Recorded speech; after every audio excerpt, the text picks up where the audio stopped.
What's up, everybody, and welcome back to Neek the podcast. I am Kiku, and this is actually a special episode for us as we are going to talk about some diversity. With me on the show today, I am actually being joined by sound designer for Dead Art Games, working on the game called Click, Daniel Wilkins. Daniel, how you doing? Good, man. Good. All right, awesome. Lead admin, the boss lady herself, Siobhan, from geeksgamers.com. How are you doing? Good, good. You ready to talk? Ready. All right, cool, we'll get to you last time. And of course, I'm also being joined by our social media guru, Lindsay Darnell, and our intrepid Power Rangers fan, Michael Eckert. Hey, everybody.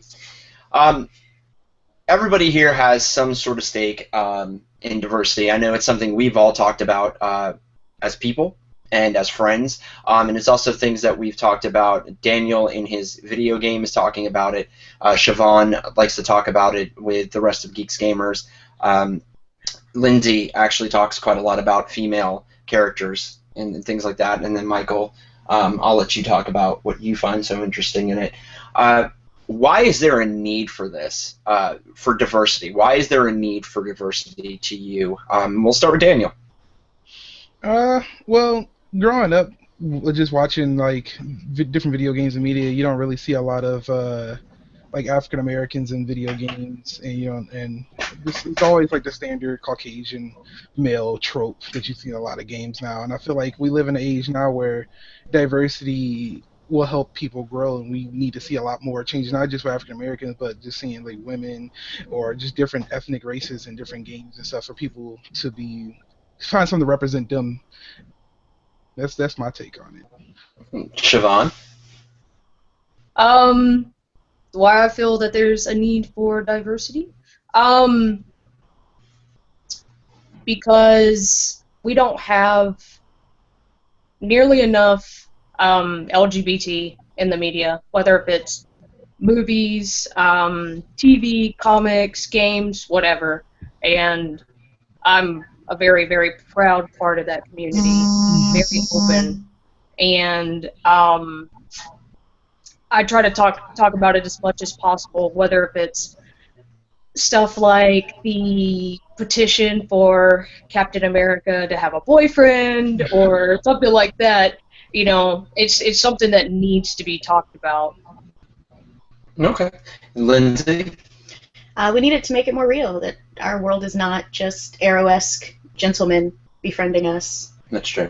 I have friends of all different sizes, shapes, colors, everything. Kind of like the Power Rangers. Exactly. Touche, sir. Touche. You know, we just need to show the world that there's just more than one group of people out there. I'm with Siobhan, you know, being part of the LGBT community, we need to have more representation and show that, you know, we're a proud group and we want to be out there. Okay, so with the current trend to diversify more things, how to put this, is popular culture doing a good job at making things more realistic, right? More real world, more diverse? It's getting better. Yeah, it's definitely getting better, but it's not where it needs to be. But at least there are some people out there within different mediums, or at least trying to put a step forward in that perspective. Yeah, there's a big step, at least in trying, and that's the biggest thing that we've seen in just the last few years. And just not, you know, movies and everything, but now games are starting to be included in that. And comics are starting to be a big part. We've been seeing that a lot in comic books lately. Like, they've been changing like the ethnic races of like a lot of our popular superheroes and genders with some of them as well. Yep. It's like they're I don't know if they're trying too hard in order to please, I guess, the angry people out there or not. But I mean, it's still a good thing that we at least getting at right now. So there's a group member for Neek the podcast. He's in our discussion groups. He's actually a friend to me personally. I was actually introduced to him through Ray Williams. Daniel, you love Ray as much as I do. Probably more. William Levert. And William actually brought up something to my attention that that you see in a lot of these threads. You see in a lot of comment boards, a lot of articles, media, is if they're going to change something, if they're going to make it diverse, it needs to feel organic. How do you feel when you hear somebody, tell you that it's okay if they're a gay character if it's organic to the story, or that they're an African American character if they're organic to the story?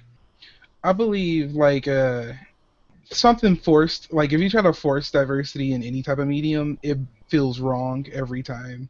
Like if there's nothing wrong with diversity as long as it fit what you're trying to do. Like don't force something into something because it just feels off-putting to me.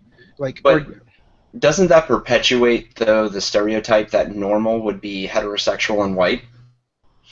I I mean yes and no. I mean my thing about it is that there's a place for everything as far as like diversity and like the different mediums and stuff like that. Because you can always tell the difference between when somebody like writes a character for a specific purpose, or if they just write in there because the masses are arguing about it. Sure. And that can really ruin something if you just throw something in there just because. Definitely. I know the biggest thing I want to say was last year, speaking about comics, is Iceman. Recently they had said that Iceman is gay. The thing is this one kind of just popped up out of nowhere. But for anybody that's read Astonishing X-Men, there's a character in there named Northstar who's had a little bit of a storyline being part of the LGBT community and has even married his partner in issues 50 and 51.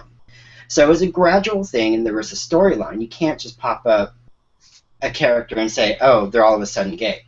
Well, the X-Men storyline was also a little bit confusing because it was like when he was young, he was straight, and when he was older, he was gay. Yeah. But it was like he was straight and gay at the same time because both of them were around. Like it was kind of strange. Yeah, and that's the thing. It confuses, the masses, for fans of those characters. But when you have somebody who's had the storyline the whole time, it makes more sense, and not just all of a sudden, hey, here you go, have fun with this. Siobhan? I think I want to say with Iceman. Oh shit, my phone almost dropped. I want to say that with Iceman, at least how people made sense of it was when he was portrayed as straight, that he was kind of overcompensating, I suppose, like trying to really push off his straightness by shit, I should have wrote this down. So like guys who make overtly sexual jokes to mask the fact that they are uncomfortable with the fact that they might be homosexual. Yeah, kind of like internalized homophobia in a way. Yeah. Okay. But how do you feel that when you see those comments, things like it needs to be organic to the story, for a character to be, a different ethnicity or a different sexuality, what do you think about that? For me, it just really depends on the topic, because I can see. I think it froze. You guys froze for a second there. You're good. But but yeah, it really for me it just depends on the topic, because I guess with everything it's different. You just got to take it as a case by case thing. But I agree that changing things just for the sake of shaking things up and making it feel just kind of out of the blue probably doesn't sit well with people. So to try to, I guess, build to a story, that would be better. Yeah. But it's one of those things. It's really hard to determine as far as what's organic and what's not organic, because you're going to have to really sit in the mind of the writer and where he wants to go or she wants to go with the story, and it may come from a completely organic place. It just may have not been written well, or maybe if it was subtext, something like that. So, like I said, for me, it just comes on a case-by-case basis. Okay. What about the recent change in Doctor Strange in the movie, where they took the Ancient One and not only did a race swap, but did a gender swap as well? That's for everybody. Just so you guys know. What was it, everybody. the claim that the Ancient One is just a title, so the Ancient One can look and Well, that's what Marvel's saying, Yeah. right? But then you have the whole Asian community who goes, well, for you took out something for that 40 years, it's been an elderly Asian man. yeah. I mean, it's not the first time Marvel's done something like this. I mean, even with like the Mandarin, they Yeah. changed his entire race, and not only that, they changed his backstory and everything just to fit what they were trying to write at the time. It's like I feel like Marvel's a little bit afraid of the Ancient One, how he was portrayed in the comic books, and because of how the media takes things out today, if they portray him in the wrong set, it could really offset some people. So I feel like that's the reason why they changed not only the gender but the race of it. Whether that was a good or bad thing, probably a little bit of both. What about the political motivation behind it, considering that the Ancient One is typically Tibetan, Right. and China is the second largest movie market in Mhm. the world right now? Yeah, that can definitely, people who know who the Ancient One is, especially like in China and stuff, that could probably make them not even see the movie because of Yeah. that particular change. And I can understand. I mean, you got this character that represents your culture, and then they just decide out of the blue that they just gonna change the whole thing on you. That's like if they took, like, say, like the main character of Prince of Persia, made it like a Japanese man. I mean, with people who relate to that particular character, that race, they would also be upset with that. Well, they did that with Jake Gyllenhaal. Yeah, there we go. Yeah, so- I totally forgot about that. That's probably a good thing. I'm sorry for reminding you. So when you guys were growing up, obviously, Daniel being African American, Siobhan and Michael being part of LGBT, and then Lindsay being female. What were some of those? Stop it. What were some of the characters that you looked to that not only that you loved, but also were representative, you felt, of yourself? I think one of my all-time favorite characters is Blade. He was like one of the few characters that I can always like see that represented me as like through my culture and stuff like that.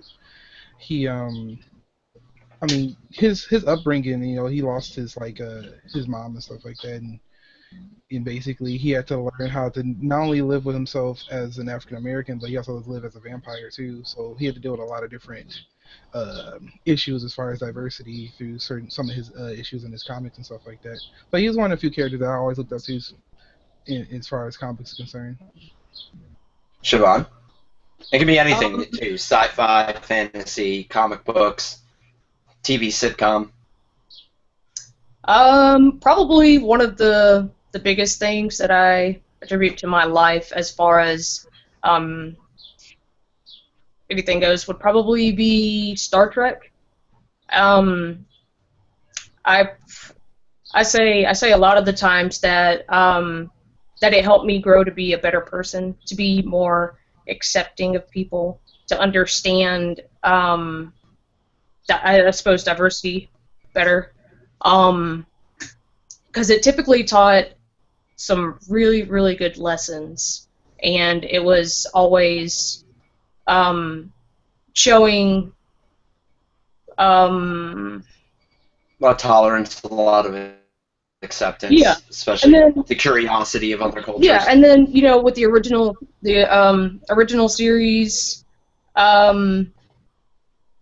you had a very diverse cast, and then with Next Generation, and then so on and so forth, and everything like that. The way that they conversed with each other was very. It was normalized, how we should be speaking to one another. There wasn't anything that had to do with, oh well, I'm going to speak to you different because you're a Klingon or you're a Vulcan or blah blah blah or anything like that. So it did really well with that, and I personally, like I said, like to attribute that to my pattern of thinking. Okay. No, that's actually really good. It's a really great answer. I'm going to start calling Siobhan the ultimate Trekkie now. It's me and Tomas. Mine wasn't one so much I could relate to, more that I looked up to her and wanted to be her. Hmm. It was Storm. From her introduction, she was confident. She was like a woman of power. She didn't underestimate her decisions. Her actions were purposeful. Like, she was a woman that I strive to be. She's a natural born leader, and maybe that's why Xavier gives her the school. But Well, also that's probably why T'Challa was like, "No, you're gonna be my wife." yeah, yeah. and I mean, and she was accepting of everyone, like no matter what. And if they've made mistakes in the past, she's willing to forgive them if they can show their true character. She also had a hard upbringing too. She Yeah. was a pickpocket. That's how Xavier Yeah. found her. So, if you say the Power Rangers, we're gonna have a conversation after the show. Unfortunately, I'm going to have to go with them. All right, the Power Rangers. And only because they were such a diverse group of people, through all the seasons and even through now, it shows how the different ethnicities and just different backgrounds everybody has can work together. They all have one goal in mind. It's to save the world from the impending evil, but I was gonna say defeat Rita Repulsa, but save the world is probably the more diplomatic answer. But they all have the idea to also help around in their communities and just be better people.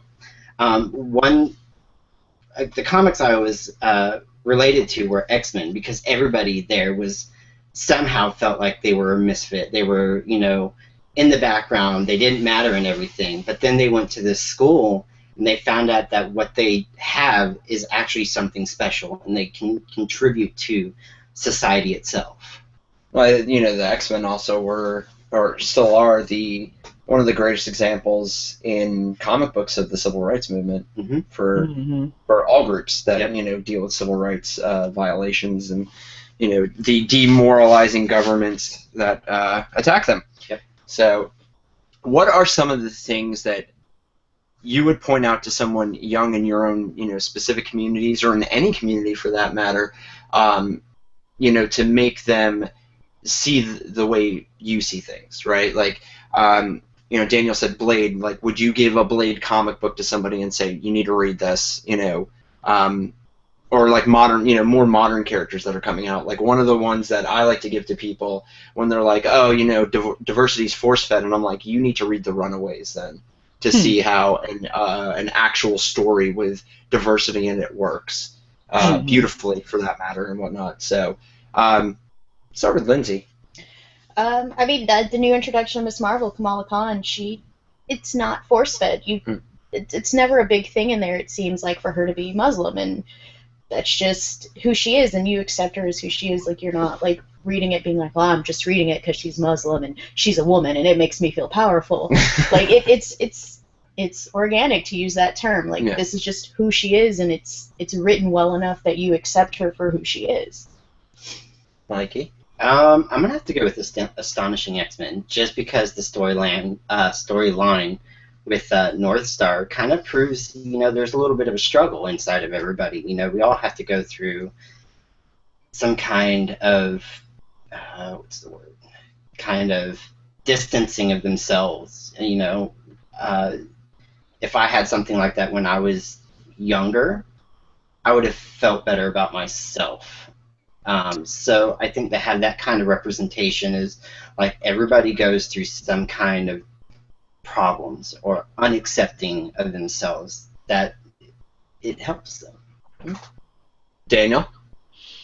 If I had to give somebody something, to be honest with you, it'll be a game. It'll probably be, if a lot of people dislike this game, but I like it a lot. It's Final Fantasy 13. And I say this. How dare you? How dare you? I'm going to defend that game to the end of the earth. I love that game. So does that mean we have to get you on the Final Fantasy 15 review? Oh, of course. I'm getting that game day one. I'm like the biggest Final Fantasy nerd there is. I think me and you are going to have to fight, sir. Oh, we can do it then. All right, fair enough.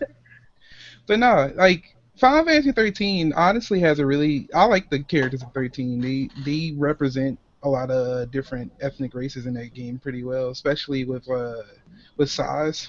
His character is probably one of the most developed characters in that entire series, and when you actually get down to the core of his character, it shows like his struggles that he deals with throughout life a lot more than a lot of other games represent like African Americans in video games. That's true. He actually does deal with some racism in one of his flashbacks, if I remember correctly. Plus, he had a chocobo in his hair, and that was amazing. Oh, I love that chocobo, I swear. I think everybody loves that chocobo, man. Everybody was like, how do I fit one of those on my body someplace? Like, Siobhan? I'll probably go back to Star Trek and just tell them just binge watch the whole thing, because every series has something unique that it brings to the table, especially considering the time that it was dealing with and whatnot. And oddly, I'd probably also, another one would be a game, and it may seem a little kind of odd, but probably Mortal Kombat 10. All right. So the word is elaborate, and I need you to do it now. All right. Well, it's been a while. It's been a while since I've played, but I remember a lot of the storyline, and so I can't remember his name very well. But he's one of the descendants of Kung Lao, and he's actually gay. And he talks about, if you're playing through the story mode, he talks about how he couldn't be himself because of him being a monk. Mm-hmm. And he elaborates on that quite a bit. So that's actually kind of that's just an unusual place to find that kind of storyline, is in a fighting game. Mm-hmm. Yeah. Well, I mean, Mortal Kombat has always had a really, really good campaign or story mode, and they've always been really in depth. And I thought it was kind of cool how they just implemented it, because Jesus, I wish I knew his name, but either way, he was really angry, and he was really confused because he was in a hard spot between being a monk and being himself. So, and you related to that. Yeah, I mean, obviously I'm not a monk or anything, but but I mean, I just thought it was something that could probably resonated with, between being in the closet and being yourself.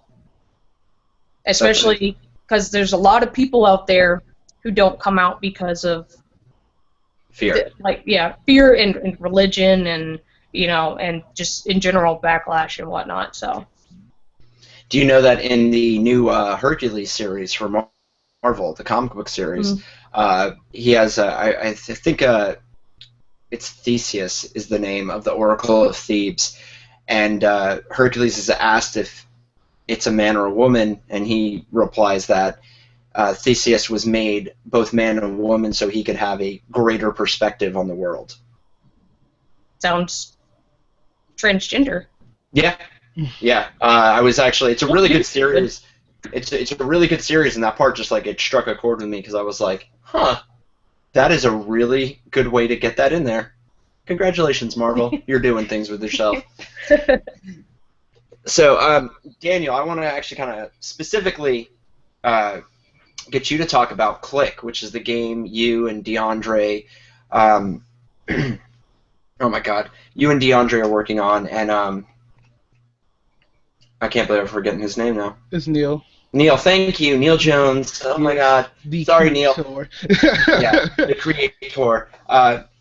But you guys are working on, and you guys have actually done some interviews for Polygon and whatnot. Mm-hmm.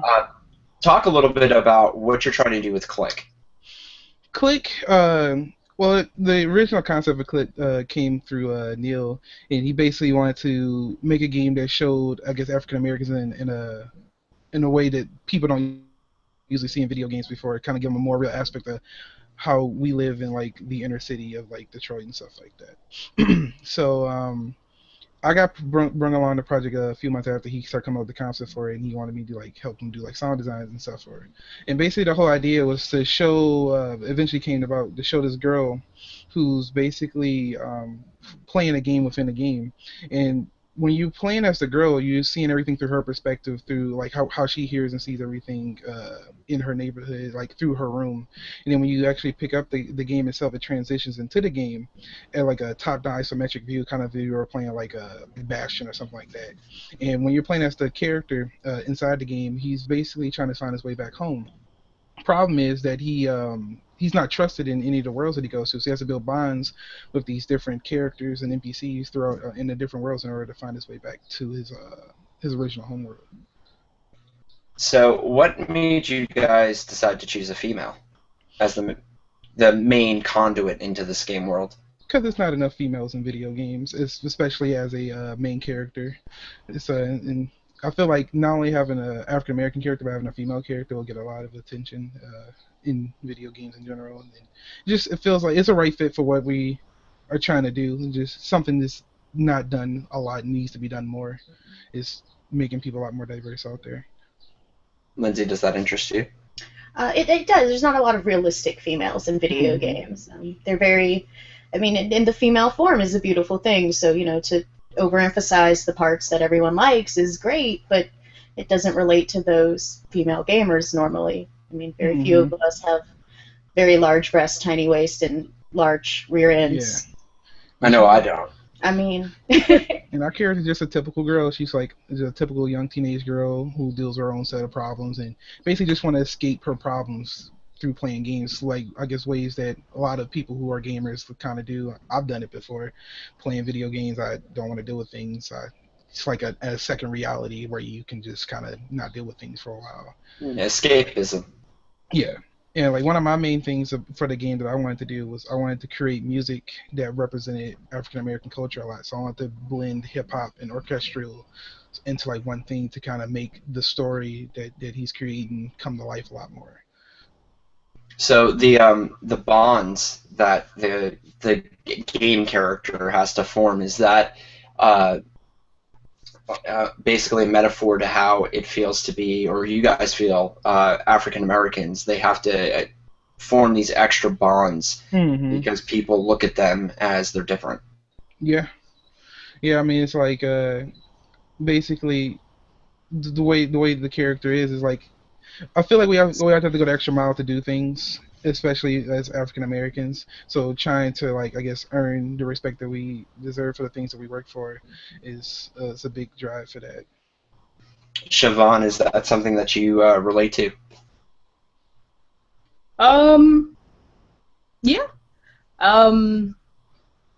I lose myself in games, but it's especially when I was younger. But I definitely lose myself in games. But my reason's a little bit different. So. Yeah. But I mean, do you find that that being part of the LGBT community, that you have to go the extra mile to make bonds sometimes? Because I know you're not. I know you're not. You're not scared to let people know.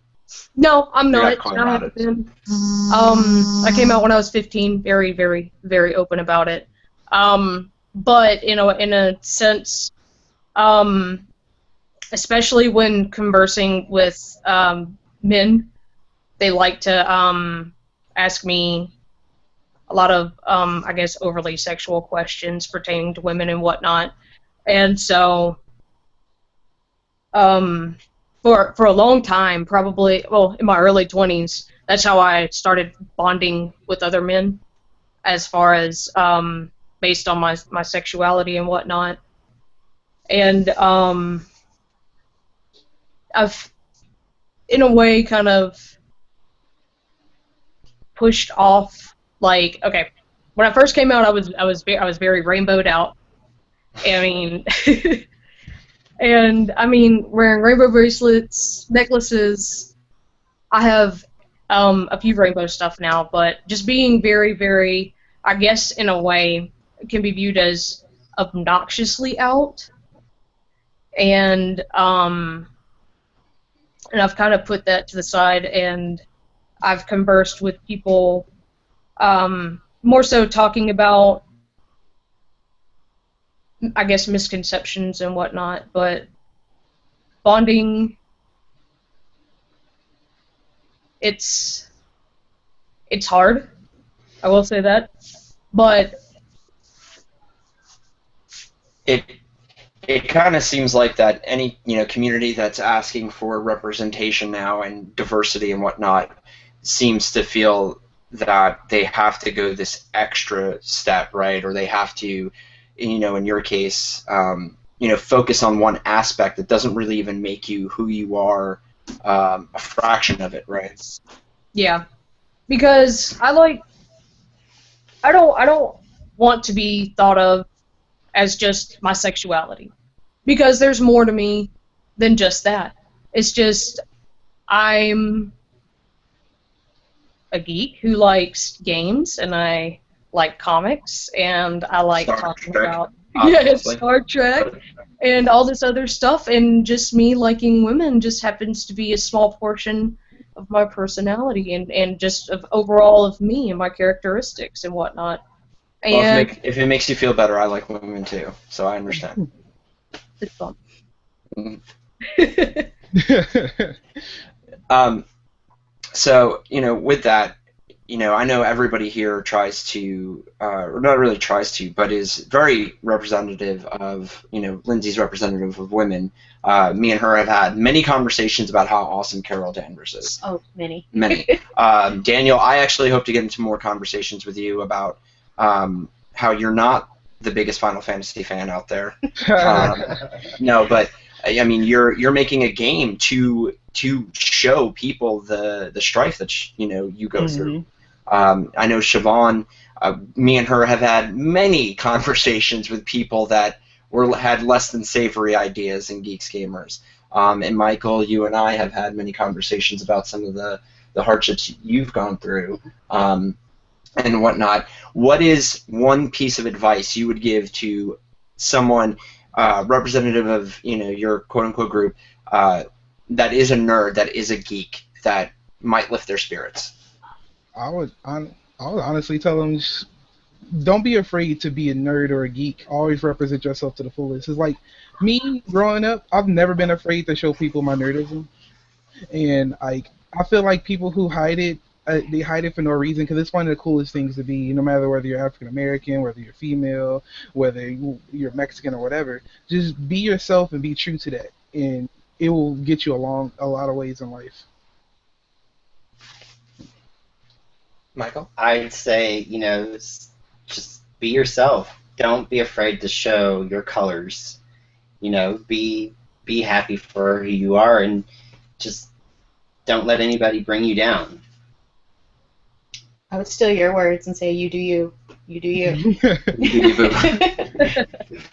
We need to stop being friends. We let too many secrets out of the bag. Siobhan? Definitely be yourself, and don't be afraid of what others may say.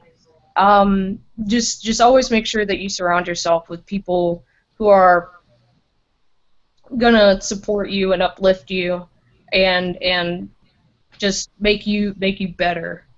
Because there's gonna be people out there who's not gonna like you because of LGBT, because you're black, because you're Latino. I mean, any amount of reasons for people to not like others. But If there's you're a Batman fan, don't like those people. Excuse me.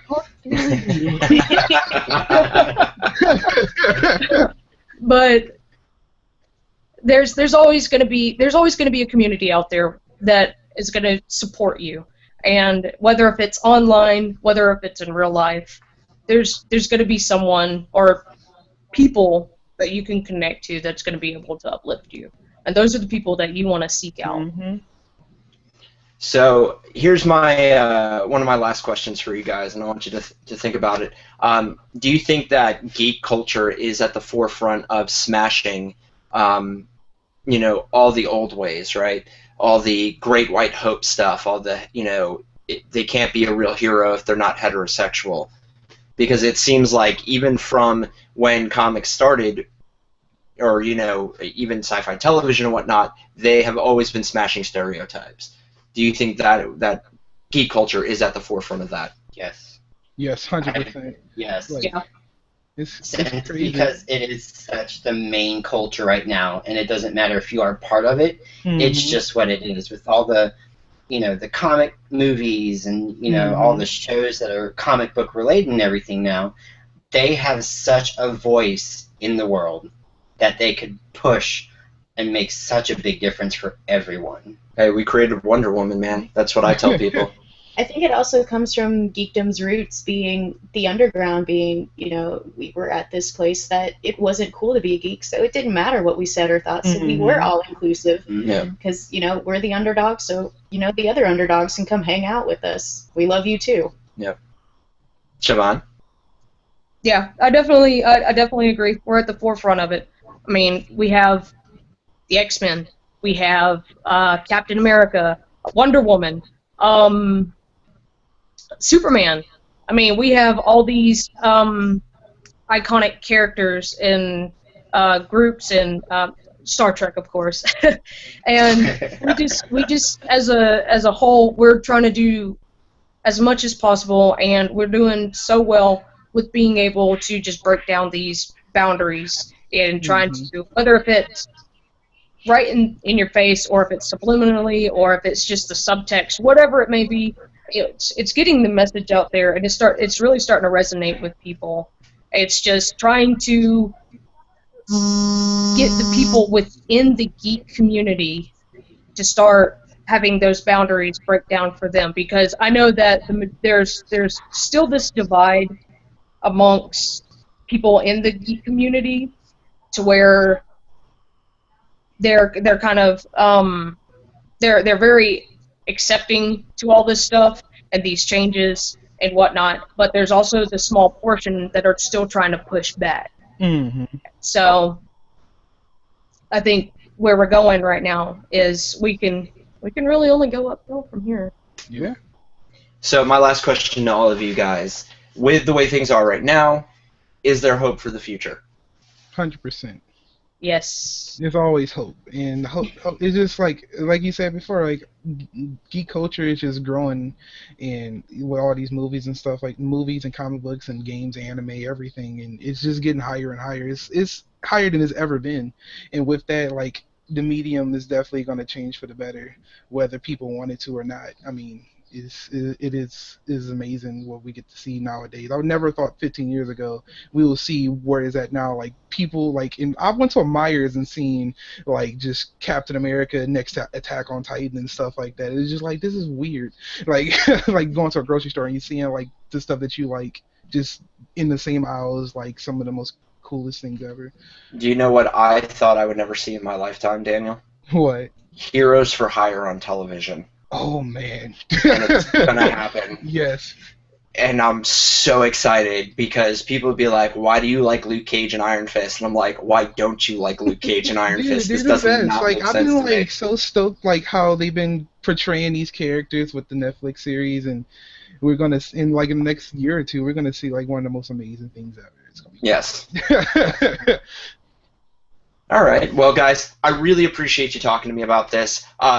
Listeners out there, if you want to talk more about this, please email us, neekpodcast@gmail.com. Check out Dead Art Games Click. You can actually still fund it on Kickstarter. I believe that's true, correct? No, Kickstarter is over, sadly. Kickstarter's over? Yeah. Did you guys hit your goal? No, we didn't, but we'll still try to go back at it again. Well, next time Neek will be behind you, and we will help you market the Kickstarter. Thank you very much. Yeah, man, because we like you guys a whole lot. Even Neil, like you want to guys. forget your name. I'm gonna flood the Neek with anime stuff all the time. I'm good with that, and Yeah. I'm good with that. So is Ray. If you want to get a hold of Siobhan, please join geeksgamers.com Facebook group. She will most likely be the one letting you in, because she's the boss lady, as she liked to remind me. Or I think I'm going to start calling her Admiral Siobhan,